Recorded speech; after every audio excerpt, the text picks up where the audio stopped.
And we are live. Welcome back to Guys Improvise. You are listening to Farhad Targaryen. And your boy Al Rogers.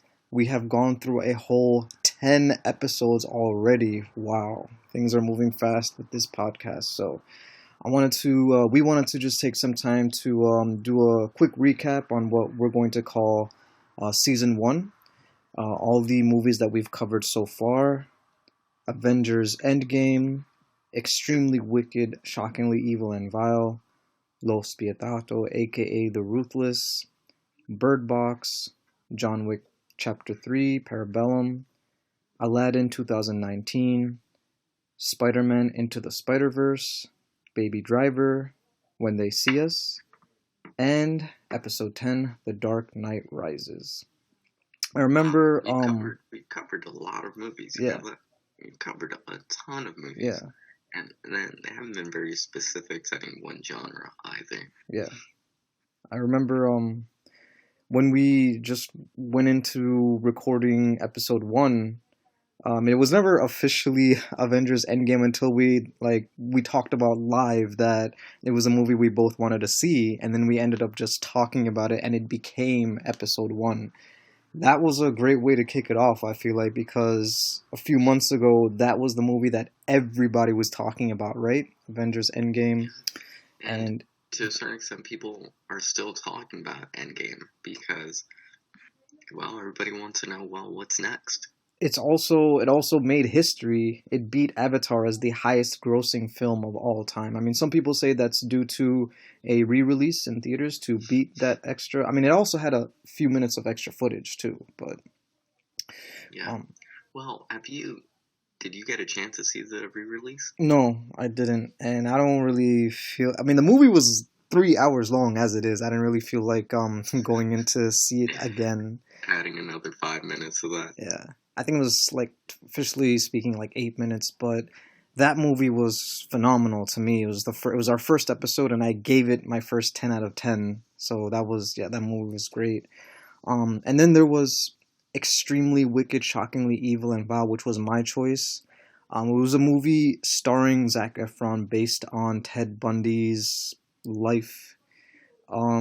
I gave it a fairly high rating, and I don't want to go back and change it, but I do regret giving it an 8 out of 10 because I don't think it was that good. Wow. Are you planning on going through and mentioning how you regret all of your scores? No. There is. That's pretty much the only one. Your scores speak for themselves. Looking back, that's the only one that I disagree with myself on when I made that impulsive decision.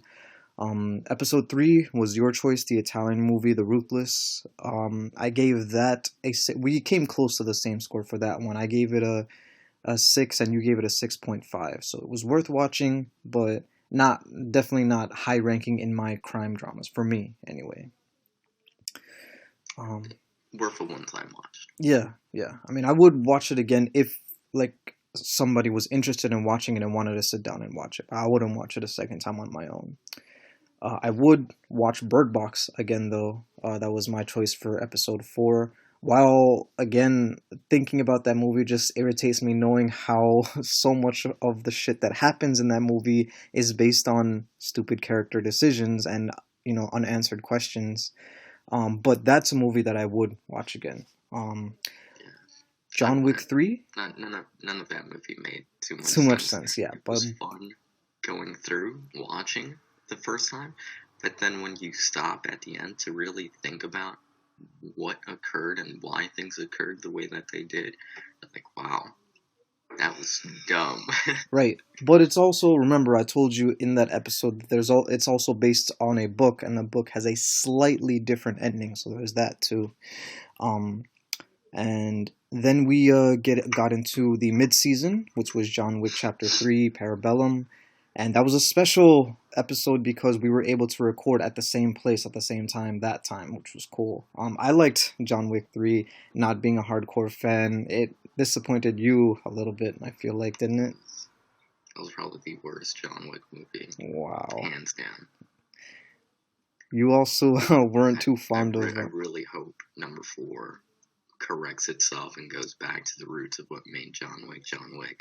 But If these movies continue this way, I'm done. Well, I'm done. Generally speaking, John Wick 3 was pretty successful, so I don't know what they're going to do differently with the fourth one, but they don't seem to think their formula was mistaken for most of the audience. But you also weren't a big fan of 2019's Aladdin because you gave it a record low 4 out of 10. I ended up liking it a lot, not thinking that I would, but yeah, that was but it was hard to compare, like watch Aladdin without thinking about the 1992 version, which you also hadn't seen. But I enjoyed Aladdin overall. Then there was your choice for episode 7, which was Spider-Man Into the Spider-Verse. Funny enough, right after I bought the Blu-ray DVD, the next week it was out on Netflix. Oh yeah.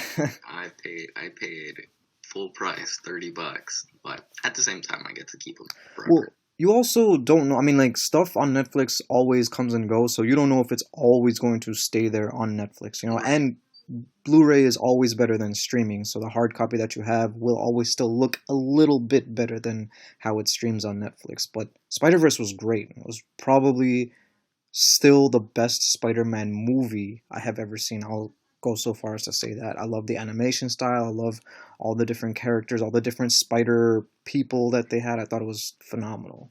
I gave it like a 9 out of 10, I think. And I think we agreed, right? Didn't you also give it a 9 out of 10? I'm pretty sure. Yes, it was rated very highly. Then we had Baby Driver, which was also pretty good. Also my choice. Yep, also your choice. Yeah, because I had kind of flip-flopped around for episode 9 after Spider-Verse was supposed to be When They See Us, which was my next masterpiece of a score, 10 out of 10. It was a little different though because it was a series. It was a mini-series on Netflix instead of a movie. I just wanted to do an exception for that. I don't know what the future has in store for this podcast.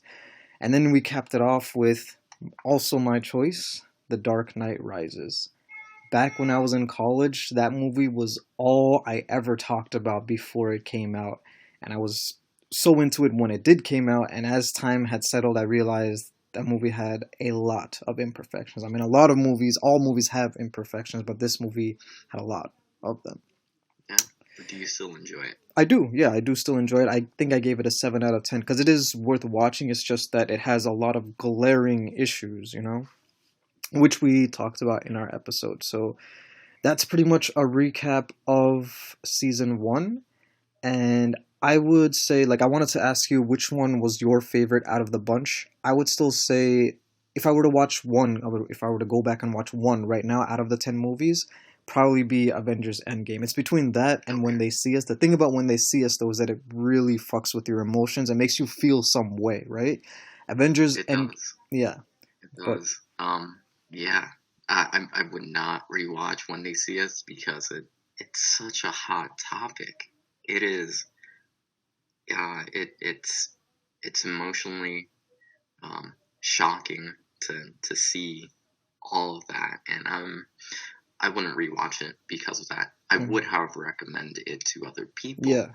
So that they can at least experience that once, but I wouldn't rewatch it. Yeah, I would recommend it to everybody who's of age, like we said before, because it is rated R for television, so it's still not really something for kids. But everybody who is mature enough for it, I recommend it to everybody. But in terms of like my favorite for season 1, I would say it's Avengers Endgame because that movie was so hyped up, and to me, it definitely lived up to the hype. So that would be like my first choice for my favorite of season 1. What would you say your favorite is? I'll agree with you. Avengers Endgame as well. But let's look at another category instead of just what's your favorite. Which of those movies would you be able to rewatch the most? The most replayability, huh? Mm-hmm. The movie that already has that, I would say, is The Dark Knight Rises. That's the movie that I've already seen over and over again so many times.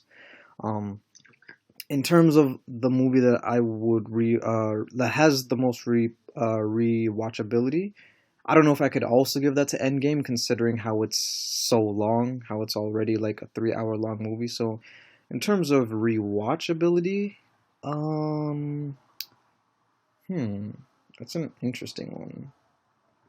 I would give it to Aladdin, honestly. Like I liked Aladdin a lot, and it has like I've only seen the 2019 version one time, and I definitely want to see it at least one more time since I've seen the animated version so many times. So for now, I'm gonna give that to Aladdin. What say you, Al? Oh no, Baby Driver. Baby Driver? Yeah, I continue to rewatch Baby Driver. Just that soundtrack. Oh Man. yeah, I forgot Love it. how gnarly the soundtrack was, but cool. Yeah, yeah, Baby Driver was good too. I don't remember what I rated it, either 7 or 8, but that was good.